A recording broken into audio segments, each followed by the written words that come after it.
Cet épisode confirme quelque chose qu'on savait déjà depuis un moment.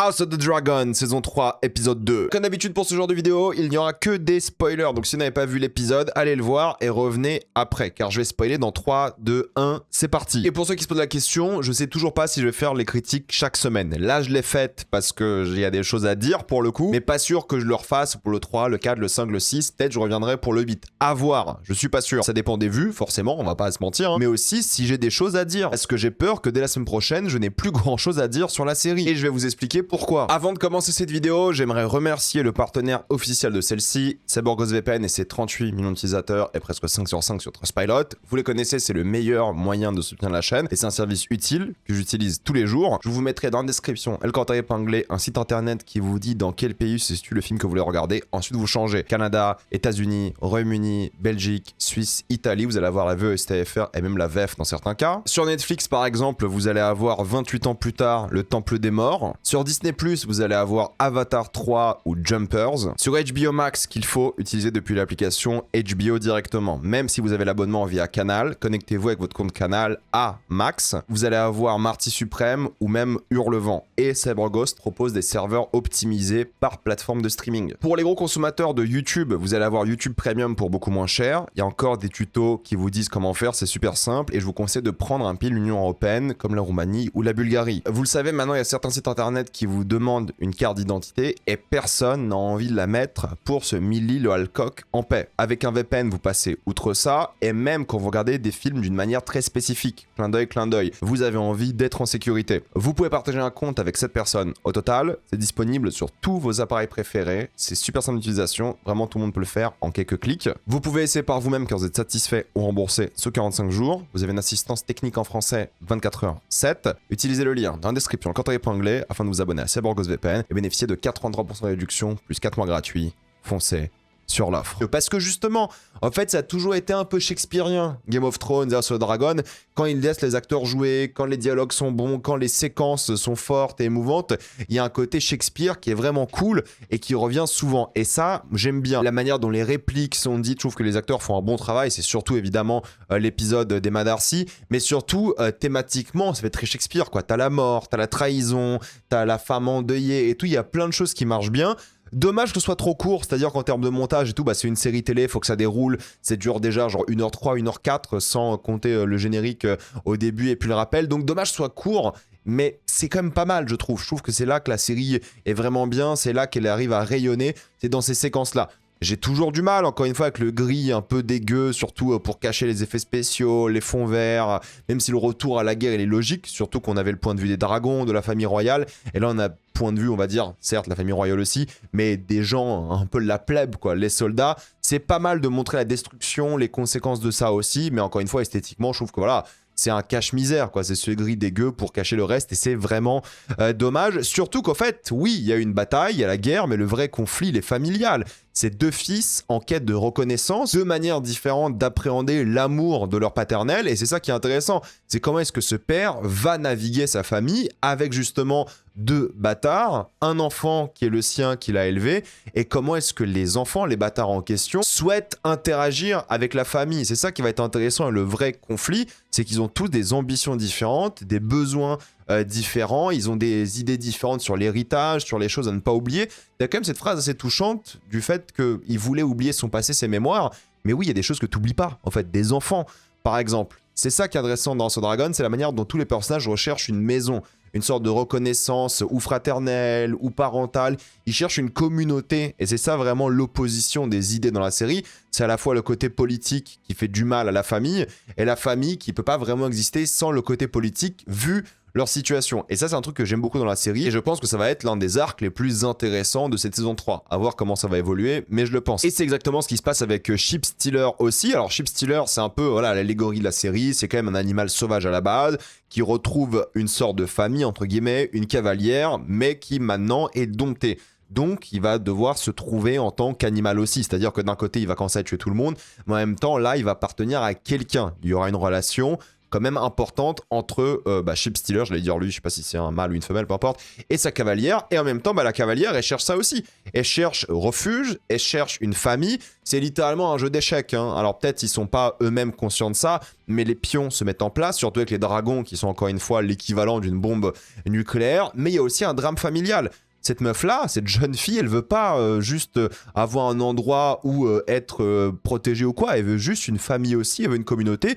Et de l'autre côté, la famille qui va l'accueillir vont avoir accès à un dragon, un de plus. Donc en fait, c'est hyper intéressant comment l'équilibre il est fait entre la famille et la politique, et comment est-ce que tu dois jauger en tant que personne dans cet univers-là, les ambitions de chacun pour s'en sortir. Donc je trouve que c'est vraiment pas mal, et c'est ça qui m'intéresse moi dans l'œuvre de manière générale.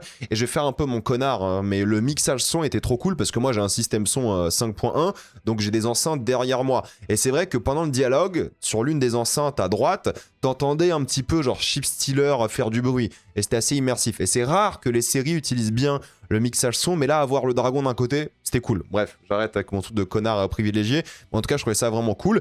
Et ça a toujours été un peu la quête des personnages, hein. La joie du camp de Daemon, ça a toujours été ça. Ça représente la victoire, la communauté, avant d'envoyer encore une fois tout le monde à la guerre. C'est ces petits moments-là qui marchent dans la série, de répit, de calme avant la tempête, et surtout, ça fait un parallèle entre le camp de Daemon et le camp de Criston Cole, qui est genre apocalyptique, quoi. À côté, ça va pas du tout, ils sont tristes, il y a des violeurs et tout. Chez Daemon, étonnamment, qui est quand même un personnage assez instable, ça se passe bien. Tout le monde est assez content, tout le monde veut être avec lui, ils font la fête, et je trouve que c'est bien de montrer ça dans la série, et c'est une belle chose, parce que ça crée de l'empathie pour le peuple, ça crée de l'empathie pour Daemon aussi, même si on sait qu'il est assez problématique. En même temps, pour l'univers et le monde, t'as envie de suivre les aventures de Westeros. Et puis évidemment, le lien entre le lion et le Lannister était très drôle. Dommage que ça dure qu'une seconde, quoi. Tu vois, il y a des trucs comme ça qui sont cool, où ils ont des énormes budgets, ils ont plein de figurants, ils ont plein de décors, genre une tête de lion, la tête du Lannister, et ça dure une seconde. En fait, le montage, il va trop vite, et c'est dommage, et c'est typique de la série, quoi. C'est un vrai problème. Ils prennent pas leur temps, ils vont vite, parce qu'ils veulent trop mettre de trucs dedans. En même temps, ça dure déjà 1 heure et quelques, j'en suis conscient, mais c'est dommage, parce que c'est le genre de moment qu'on aime bien, et on aimerait que ce soit pas juste un enchaînement de scènes comme ça qui vont super vite, on aimerait que ça se pose un petit peu, quoi. Mais en même temps, c'est marrant, parce que la série, oui, elle va vite en termes de montage, mais elle flex aussi en termes de budget, comme pas possible. Genre une séquence comme ça, où vous avez un dragon qui boit de l'eau, ça coûte sûrement des centaines de milliers de dollars, quoi. Enfin, c'est pas une blague, hein. Qu'avoir des particules d'eau comme ça, le dragon qui est là, c'est un temps fou de travail pour une séquence qui dure 1 seconde aussi, quoi. Mais est-ce que c'est juste un flex ou est-ce que c'est utile en termes de mise en scène? Moi, je trouve que c'est utile parce qu'on a justement son dragon, Caraxys, qui est là, qui lève la tête et qui révèle donc la sorcière. Donc c'est une idée de mise en scène assez intéressante parce que justement ça révèle les manigances. On le comprend, il y a le dragon en priorité devant au premier plan et derrière les gens qui contrôlent un peu ou qui ont l'ambition de contrôler Westeros, le trône, les manigances personnelles, la relation ambiguë avec Daemon, je sais pas si c'est sérieux, si c'est un peu sexuel, si c'est politique, si c'est quelque chose d'autre. En fait, c'est ça qui est intéressant, c'est que Daemon, il touche un peu à tout, et ça en fait un personnage assez imprévisible, qui est fun à suivre. Ça crée la tension par rapport à ça, et justement, quand tu sais qu'il y a les Green Men dans l'épisode précédent, et que la sorcière fait partie un peu des gens qui organisent les Green Men, et il y a tout ce côté mystique, fantastique qui est très cool, et un peu plus secret, spirituel, ça crée aussi l'anticipation pour la suite. Et en même temps, quand tu as une scène avec Mysaria, quand tu connais un peu leur passif, quand tu sais un peu ce qui va se passer, quand tu sais la relation qu'il a avec sa femme qui cite dans la scène, ça crée une séquence de tension aussi. Qu'est-ce qu'il va faire? Qu'est-ce qu'ils vont faire de manière générale? Je trouve que franchement, c'était vraiment bien géré. Les relations entre les personnages, leurs ambitions, ce qu'ils veulent être, ce qu'ils veulent devenir, qu'est-ce qui va se passer entre eux, c'était pas mal, quoi. Ça fait vraiment conclusion à beaucoup d'arcs narratifs pour une raison très précise que je vais évoquer dans quelques minutes. Mais de même pour les chevaucheurs de dragons, ils sont complètement déconnectés, ils sont incompétents, mais parce qu'ils sont abandonnés. En fait, c'est des gens qui ont besoin de communauté, qui ont besoin de famille, ils ont besoin d'avoir des ordres et surtout de l'empathie. Ils ont besoin d'être avec quelqu'un. Et ça, c'est intéressant parce que Daemon est un mauvais père à ces chevaucheurs de dragons et leur allégeance n'est pas un truc forcément définitif. C'est un truc qui doit se mériter et se gagner. Et ça, Daemon le fait mal. Parce qu'encore une fois, la série parle d'enfants abandonnés qui cherchent refuge. Et ça, j'aime bien. Surtout en termes de tonalité, je trouve que ces épisodes-là, il est intéressant parce que le road trip un peu du roi caché, il est à la fois comique, parce que c'est une situation assez grotesque, mine de rien, à la Louis XVI, comme on l'avait expliqué la semaine dernière. Mais en même temps, il y a ce truc un peu drôle, et la série te rappelle la brutalité de ces personnages-là, que tu peux un peu apprécier, tu peux avoir un peu de l'empathie, mais le côté très peu manichéen de l'œuvre, genre tu rigoles un petit peu, puis le roi va sauter sur un gamin, il va commencer à sauvagement le poignarder avec une flèche et c'est violent quoi. C'est ça qu'on aime bien, c'est voir nos personnages qui sont un peu là drôles dans des situations loufoques et en même temps faire preuve d'une violence qu'on peut considérer clairement comme extrême quoi. Et ça, je trouve que c'est bien et ça marche bien dans ce genre d'œuvre de manière générale. L'arc avec Alicent, je trouve assez intéressant, mais assez bancal aussi en même temps. C'est-à-dire que oui, on fait ce parallèle et ce lien avec Rhaenyra, et surtout au fait d'être une femme dans cet univers-là. Toute la série, ça a été ça. Tu es une femme, tu ne devrais pas régner, que ce soit côté Alicent ou côté Rhaenyra, qui est souvent cité dans ces thématiques-là. Elle manigance à la fois pour le bien de son peuple, sa famille, et aussi pour l'amour qui est là pour Rhaenyra. Alors, on ne parle pas forcément que d'amour romantique, mais d'amour, voilà, fraternel, une sorte de sororité qu'elle a avec Rhaenyra. La tentative de viol, bon, je comprends, c'est Game of Thrones, c'est Dragon et tout, c'est normal dans un monde de guerre, un peu moyenâgeux que ce genre de choses existe, mais je trouve que c'est un peu cliché dans le sens où ça a déjà été fait plein de fois, c'est plus forcément très intéressant, mais surtout que c'est utilisé pour montrer la loyauté de ces personnes autour d'elle qui sont de son côté quoi qu'il arrive. Et le truc du viol, c'est extrême, certes, mais c'est pas extrême dans l'univers de Game of Thrones, quoi, c'est assez banal là, et je sais pas s'il y avait pas un truc plus intéressant, plus marquant à faire que le viol de manière générale. Bon, je chipote un petit peu, je trouve que c'est pas une mauvaise idée, mais je trouve que c'est du déjà vu, je trouve que c'est un petit peu dommage, et ça va un petit peu vite, c'est en lien avec le fait que c'est une femme et des choses comme ça, bien sûr, encore une fois, ça permet aussi de jouer sur la fin, des gens qui l'aident et qui choisissent quand même le côté de Rhaenyra, grâce aussi à Alicent, ok. Je trouve que c'est un petit peu simple et c'est un petit peu bancal, mais j'aime bien les motivations de Alicent qui sont compliquées quoi. Elle a des sentiments contradictoires, elle ne sait pas vraiment quoi faire non plus totalement de sa vie, des choix qu'elle fait, quelle est sa vraie allégeance. Alors tout change évidemment à la fin quand elle voit son père se faire exécuter par Rhaenyra, ça c'est évident, mais en tout cas il y avait une tension qui était intéressante et je trouve que c'est un personnage qui est fascinant à suivre aussi, même si ça tombe dans quelques clichés qui sont pas forcément toujours les plus intéressants. Le problème que j'ai avec cet épisode-là, c'est vraiment sa structure et son esthétique. Encore une fois, Vhagar, gigantesque, bien montré, impressionnant. T'as les cascadeurs en feu, la géographie d'Harrenhal, tu comprends la taille du dragon, tu comprends l'impact qu'il a, tu comprends que c'est une armée d'un seul homme qui peut vraiment terroriser tout un royaume, certes en ruine. Alors royaume, c'est pas le terme exact, mais en tout cas une sorte de château en ruine, si vous préférez. Mais le gris dégueulasse, encore une fois, je trouve que c'est vraiment dommage d'avoir des couleurs aussi laides. Et c'est du cache-misère, en fait. C'est pas une question de focus, comme le précédent épisode, où je disais qu'il y avait un vrai problème de focus, parce que littéralement, tout était trop flou, et ça rendait le budget moins impressionnant. Là, c'est une question d'effets spéciaux. Ça coûte cher, ils mettent un peu de gris, la colorimétrie, elle donne pas envie. Même le feu, il est gris, quoi. C'est vraiment trop monochromatique, et c'est un petit peu dommage. Désolé, je me plains de ça, mais je trouve que c'est un choix esthétique de merde. Voilà, moi je dis, je trouve que c'est moche. Je trouve que ça n'aide pas et ça rend la série plus cheap alors qu'elle doit coûter genre 25 millions par épisode minimum quoi. Donc je trouve que ça marche pas. Maintenant ce qui marche c'est thématiquement, oui c'est le lien qui est fait entre Daemon et Aemond, c'est des parallèles qui sont dressés constamment par rapport à la saison 2, c'est tout ce qui était montré par rapport à Daemon qui se cherchait dans la saison 2 qui est là rapidement illustré par ce que fait Aemond et à quel point lui passe à travers tout, il va commencer à tuer des gens, il va commencer au fait à ruiner tout le travail de Daemon précédemment et se perdre lui non pas dans le château et dans sa folie mais se perdre humainement quoi. Il n'y a pas de retour en arrière pour lui depuis un moment, mais là il prouve encore une fois que il va pas bien mentalement et que c'est un peu un psychopathe sadique et c'est symbolisé aussi par cette blessure physique qu'il a qui au fait montre qu'il est humain quoi. C'est pas juste un dieu comme ça sur un dragon, c'est quelqu'un qui peut saigner et ça c'est intéressant et ça montre encore une fois les liens qui sont faits. Mais des liens qui sont faits par rapport à la saison 2.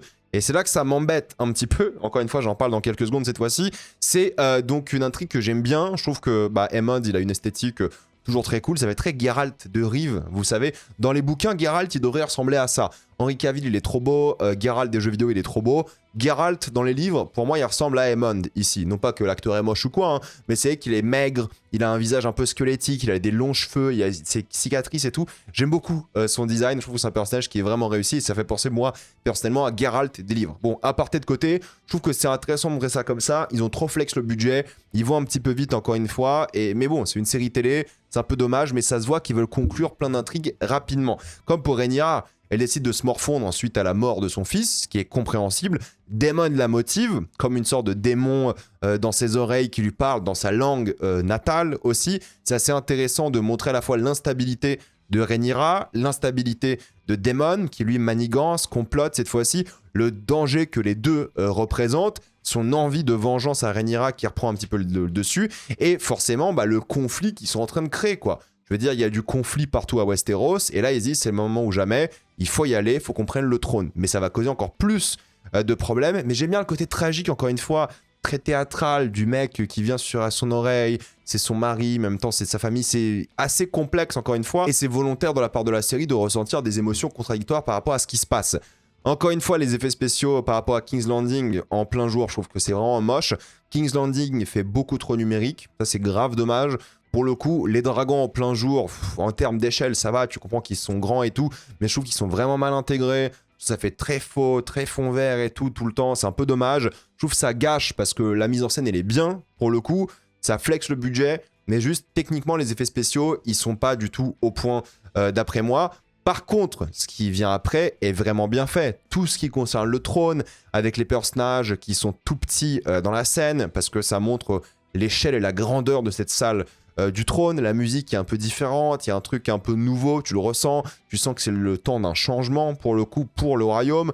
Les hommes qui rigolent d'elle parce que c'est une femme, voilà, c'est le truc qui revient constamment, c'est la thématique de l'œuvre, mais surtout le plan du trône qui est plus grand qu'elle, quoi, qui ressemble aussi à une couronne. En même temps, c'est des idées de mise en scène que j'aime bien. Parfois, les effets spéciaux, c'est bien, mais quand t'as des idées simples, ça marche beaucoup mieux dans l'émotion, dans la mise en scène, dans ce que ça transmet au spectateur, et surtout dans le lien qui est dressé par rapport à elle, qui certes doit porter la couronne, doit s'asseoir sur le trône de fer, mais en même temps qui est pathétique. Vraiment, elle fait pitié dans cette séquence-là. Elle n'est pas prête pour régner. Ça se ressent qu'elle est instable, ça se ressent qu'on ne peut pas lui faire confiance. Tu peux pas autant galérer à décapiter quelqu'un, avoir de la morve sur le visage, surtout avec cette auto-là qui était très solide, même jusqu'à sa mort, qui a vécu dans un cachot les dernières années de sa vie, et en même temps qui est là, qui demande juste d'avoir une mort clean, quoi. Chose qu'elle peut plus ou moins donner, elle se rate au début, mais elle y arrive après. Mais elle, c'est elle qui va gérer, c'est elle la nouvelle régente, c'est elle avec son visage plein de larmes, un peu dégueu comme ça, qui arrive pas à s'assumer. C'est volontaire de la part de la série, hein, c'est pas une critique de ma part envers l'actrice, mais c'est juste tout simplement le but de la série, de nous montrer que cette personne-là, elle n'est pas faite pour le trône, en réalité. Surtout quand elle commence à pleurer sur le trône, quoi. Tu te dis, bah attends, réveille-toi, t'y es, enfin. Ça donne pas envie de la suivre, et c'est ça que je trouve intéressant. Mais le souci pour moi, l'épisode, il est clair et net.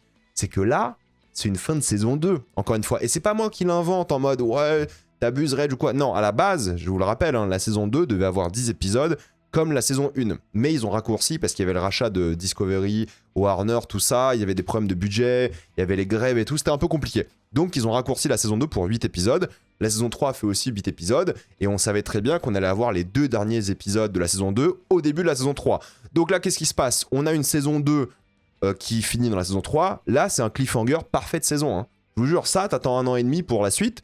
C'est nickel. C'est littéralement ce qui se passe en général. C'est une super fin de saison, pour le coup. Ça donne envie de voir la suite et tout. Là, la suite arrive la semaine prochaine. Bon, pourquoi pas à la limite. Mais moi, j'ai peur maintenant, et à voir avec la suite, de ce que va être la suite. Genre là, la saison 3, déjà que la saison 2 avait pas beaucoup avancé, il y avait quelques trucs que moi j'aimais beaucoup dans la saison 2, attention, mais elle avait pas énormément avancé. Là, si ça c'était à la fin de la saison 2, on aurait tous dit que la saison 2 elle est top. Mais c'est au début de la 3. Et là, il reste 6 épisodes pour raconter l'histoire de la 3. Donc j'espère que 6 épisodes, c'est assez pour aller droit au but, raconter l'histoire comme il faut, et vraiment nous divertir, parce que c'est là que la saison 3 commence. Et à la fois, j'ai peur que ce soit du remplissage, que ce soit du vide. Moi, j'espère que là, les 6 prochains, ça envoie comme les 2 premiers, quoi. Alors, il n'y aura pas toujours des grandes batailles et tout, mais que ça avance, qu'il y ait du contenu, entre guillemets. Pas comme la 2 où il y avait des fillers, entre guillemets, t'avais l'impression. Là, que ça avance, c'est droit au but. Donc à la fois, ça confirme ce qu'on pensait. Là, c'était vraiment la fin de saison 2. On le voit avec les thématiques, hein, c'est pas pour rien qu'ils concluent toutes les intrigues, Harrenhal et tout. Ils ont tout conclu de la saison 2. Là, on repart sur la 3. J'ai un petit peu peur. Je suis inquiet de la suite, pour le coup, je vais pas vous mentir. J'ai peur qu'on se tape 6 épisodes à la fois qui vont ou trop vite ou de remplissage avec trop de vide. À voir. Mais je suis curieux. C'est un bon début de saison 3 parce que techniquement, c'est la fin de la saison 2 et ça aurait été une belle fin de saison 2. Donc je suis un petit peu...